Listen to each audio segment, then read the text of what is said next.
You have found Behind the Lines for NFL Divisional Playoff Weekend. My name is Stephen Andress, joined each and every week on this show by Christian Cipollini, sports trader over at BetMGM. In this show, we will look at the biggest public wins, the biggest public losses from Wild Card Weekend. We will look ahead to the opening spreads, money lines, totals over at BetMGM for the Divisional Playoff Weekend. I'll also share a couple early week bets I've made for the divisional round, and we'll also do a quick refresher on Super Bowl odds at the end here. Notable flip here in terms of one of the teams near the top of the board. So, Christian, first of all, how are you? How did Super Wild Card Weekend treat you? Yeah, I'm good. It was an okay weekend for the book. Actually, kind of more so of a wash. We got kind of lucky in two games. Really saved us from what would have been the worst one of the year into not great, but not really too bad either. So take us through those a little bit. Let's start with the public wins. What were some of the ones that went well for bettors out there? Giants, Vikings was one for sure. We had a lot of Giants money, and then them being the dog, that helped out as well. Anyone who got – sorry, go on. Yeah, just quick question on that. How much of that was sharp money on the Giants, and how much of it was the fact that the state of New York now is to steal a term from BetMGM, the king of sports betting, because they have the most handle every single month at this point? Yeah, a lot of that definitely has to do with just the Giants market and that New York market for sure. We had a little bit of mixed action there. A couple of the sharps actually were on the Vikings, but Giants ended up pulling through at the end. So, if you don't mind me asking, were the sharps on the Vikings at 3, or were they on early at 2.5 when it opened? Early at 2.5, and then come back. Yeah, that's what I assumed there. Yeah. They make sure to go around that 3 number. So yeah, sometimes and they can get that hook too on the other way. So I think that 2.5 was up at your book for less than an hour when those lines opened. The sharps are all over it early, I'm sure. So yeah. Any other public wins from Wild Card Weekend? Yeah, last night was another public win as well. I had a lot of Cowboys money for sure, and then anyone that got Jags Chargers in play, that was a big loss for us. If you took the Jags in play, you were feeling good, and a lot of people did. So that was another one that lost it for us. I feel like, watching all of the betting content from Wild Card Weekend, it was pretty overwhelming in terms of, the influencers out there and the pro bettors that were coming on doing media appearances, that they're all pretty much behind Tampa Bay. Is it fair to say that the Cowboys-Bucks game was very much a pros versus Joes game, where the pros were on the Bucks and the public was on the Cowboys? Yeah, I'd say so. I mean, that's definitely what our money was telling us, because it did start kind of coming back towards the Cowboys, but most of our money was there. Probably about 70% ish ended up being on the Cowboys by the end. So, well, I was with the Joes on that one. I didn't understand the downgrade on the Cowboys from the past 2 weeks of the regular season. So, hey, you know what? Sometimes it works out, sometimes it doesn't. Made some terrible decisions this season too, but I think that was certainly a case where some recency bias crept in on the Cowboys versus the full body of work for both of these teams, and sure enough, they whooped them pretty good. So, how about the flip side here? Any public losses of note? There were 2 big ones. The two teams that we couldn't write very many bets on because they're playing backup quarterbacks, both covering for us, the Dolphins and the Ravens. Those were for sure the 2 biggest wins for the book. Yeah, it makes a lot of sense. But I will say this, Christian, moving forward now, this is going to be exciting, right? Because I think the top 6 teams and the top 3 teams in both conferences for the vast majority of the season are now 6 of the 8 remaining teams now. Now it gets really good, right? Yeah, that's what I mean. We've talked all year about basically there's been 6 teams that have actually had a real legitimate chance to win the Super Bowl, and now they're 6 of the 8. So, yeah, things are really going to start getting good from here. I love that. So let's start looking forward now. Let's move ahead to the divisional round of the NFL playoffs, the Final 4 in the NFC, the Final 4 in the AFC. Let's take a look at those opening lines over at BetMGM, and we have 2 games on Saturday, 2 games on Sunday. The Saturday games are at 4:30 p.m. Eastern time and then an 8:15 p.m. Eastern time kickoff. Take us through those opening numbers over at BetMGM. Yeah, the 2-1 seeds here on Saturday. Jags at the Chiefs. Chiefs are 8.5-point favorites. Their highest total of the weekend at 52. And then the night game, Giants at the Eagles. Eagles are 7.5-point favorites, and that total is 48. Christian, I'm going to be honest with our audience here. These spreads confuse me a little bit. I know our senior writer, Mo Nawara, felt the same way. We were talking about it with our audience in the Discord channel. If you are not in the Lines.com Discord, you really should be, because we're sending out bets when we're getting the best of the number for most of the season here. Go to the top right corner of the Lines.com homepage, hit that Discord button. But the conversation already we've had this week is the fact that the Chiefs were 9.5-point favorites in the first meeting between these two teams, and the Eagles were 7-point favorites on the road in the one meaningful game that these two teams played against each other. Flip home field. They have a bye week as well to work with here to get healthier, and it's only a 0.5 point more for the Eagles. So this set up perfectly for me to just throw my teaser right in the account. Kansas City Chiefs down to 2.5, Philadelphia Eagles down to 1 or 1.5. I think it's a great bet. I think that the Jacksonville Jaguars are going to have major issues stopping the Kansas City Chiefs in this game. If you go back to the first matchup, yes, the Chiefs only won by 10 and the spread was 9.5-10, but they only stopped themselves. They had 3 turnovers in that game. They had more than 7 yards per play.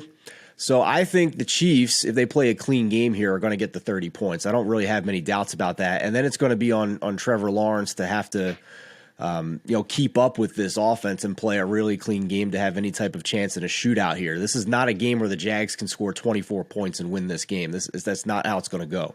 So a teaser leg here for me on Kansas City. Same thing with Philadelphia. Go back and look at that game if you want. The Eagles torched them. The Eagles 40-plus points in that game. Wasn't even close from the early going. Now I think the market is getting, I think there's 2 things happening here. You're going to have the people who didn't see the Eagles play last week and have in their minds the last few weeks of the regular season where they didn't have Jalen Hurts and they didn't really play all that clean the last week of the season. And maybe kind of like what we saw with the Cowboys, some recency bias creeping in here. Because now the Giants, who had played the easiest schedule all year, hadn't really, were fortunate to win some coin flip games along the way, and then play really the most fraudulent team, the team that had a record that was much better than what they actually were in the Minnesota Vikings. And now to only have a 0.5 point difference with flipping home field in a bye week just doesn't make any sense to me. So Chiefs, Eagles teaser here to start the week. But let's move forward here, Christian, to Sunday. And man, what a slate on Sunday. This is the good stuff, man. 3:00 Eastern time start and a 6:30 p.m. kickoff here. By far the games of the week. Yeah, for sure. They saved it for that. I mean, as we said, the 6 teams that are playing, the 2-1 seeds had, those 7 and 8. They put them on Saturday. But yeah, the 2 good ones on Sunday. The game that we didn't get to see, we get it again here. Bengals, Bills.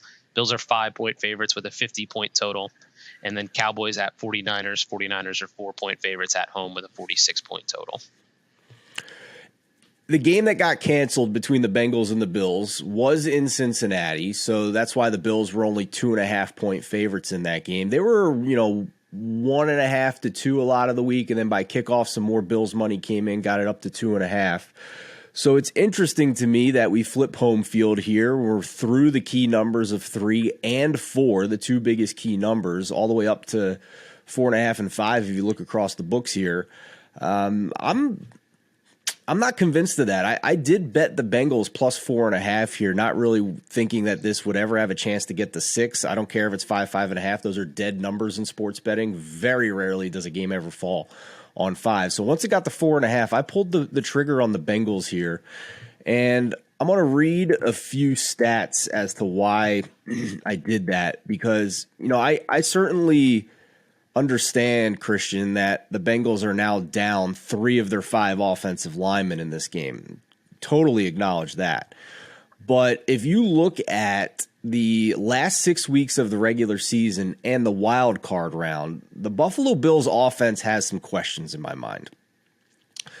If you look at the advanced metrics, Buffalo is down to 9th in EPA, right near Cincinnati, not the elite offense we saw for the first half of the season. Buffalo is 11th in success rate. Cincinnati is 5th. They're close to identical in drop back EPA with the Bengals. And Cincinnati the Buffalo is 11th in drop back EPA. Cincinnati is 5th. Combine that with the fact that the Bills offense is bottom 3 in the league in turning the ball over. You might get a couple bonus extra possessions here for Cincinnati. And something's off with Josh Allen here. If you see some of the tape analysis from the wild card, he's taken too many deep shots when stuff underneath is open. He needs to do more of that. His expected completion percentage is the worst in the league over the last 6 weeks of the regular season and the postseason. So the scheme and the game plan is not setting him up for success at as high of a level as what Joe Burrow and the Bengals are getting, even with their offensive line deficiencies. And don't forget, Joe Burrow's getting rid of the ball at the second fastest rate in the league, only behind Tom Brady, to help mitigate the offensive line issues in this game. So I think with those issues, with wanting to keep Josh Allen and the Bills off the field, we see kind of a slog here. The Bengals try and play a slow, grinded out game to keep this close. And yeah, I'm going to take the 4.5 here despite the offensive line issues, but I might pay for that. The Sharps are on the other side here clearly on this, but it's been one-way traffic on the Bills in this game, right? Yeah, I think that what you mentioned early, that the offensive line is really going to be the X factor in the game here. Just that's been kind of the Bengals' issue over the past few years too, is that offensive line. And we're thinking that's maybe the difference. I think this line would be closer towards the Bengals had they, had one or two more of these linemen. What did you open this at? Because we're Tuesday now. This opened on Sunday night, I believe. I think it was 3.5 or 4. Yeah, I don't have that on hand, but that does sound right because it's been headed towards the Bengals. So that's what it was across all the books. Yeah, so you guys sounds about right. Yeah, you guys were in that window for sure. I remember checking them all. I just don't remember which book had which number. But so now we're through that key number of 4 here. Just on the open to now on this game, which is interesting. I guess we'll see if there's any buyback on the Bengals here or not.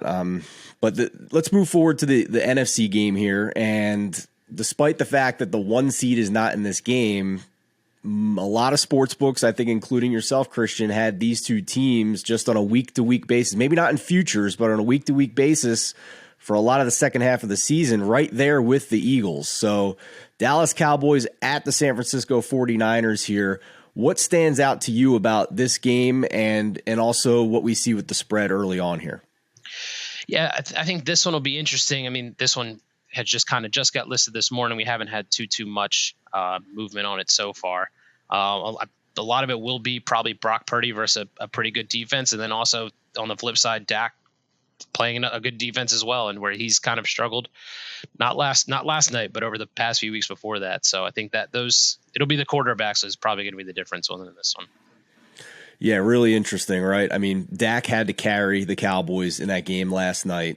Brock Purdy is being asked to, forgive me for using a nerdy chess analogy here. He is a pawn on the field in this offense. But under the right guidance, a pawn can become the greatest player on the field in chess. I like if you can get it all the way to the end zone in chess. Am I right? Yeah. The chess people know what I'm talking about here. Promote that pawn to a queen. Yep. With Kyle Shanahan running this offense to perfection and having the best group of weapons we've seen in years around him, it's mitigated what they have to ask Brock Purdy to do. And on top of that, Christian, he actually did have what I think was the best game of his young career in the wild card round. He had his best completion percentage over expected game in the playoffs. Obviously, they're going to have a lot more pressure to deal with Micah Parsons and company here, but this game fascinates me because it could not be more of a bigger mismatch with the quarterbacks on paper, but this is a game played with 22 starters on both sides, and the 49ers have found a way to limit what they ask their 7th-round rookie quarterback to do. It's amazing. So, and lastly, with the 49ers, Christian, clearly you guys at least are not as concerned about Brock Purdy, or perhaps the people betting into the futures market are not as concerned with Brock Purdy because you guys had a significant move with the 49ers now that they got past the wild card round.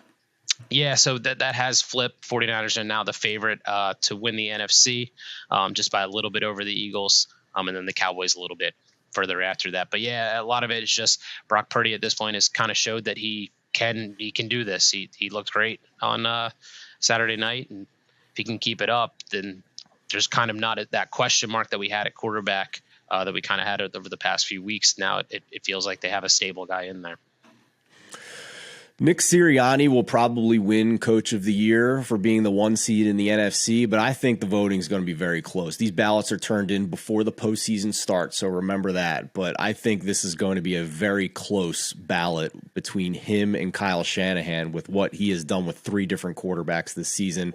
Just a quick refresh on the Super Bowl odds at this point now that we entered the divisional round. At BetMGM, Chiefs plus 280, Bills plus 325, 49ers the third choice at plus 400, followed by the Eagles at plus 500, then the Bengals and Cowboys at plus 800 and plus 1100.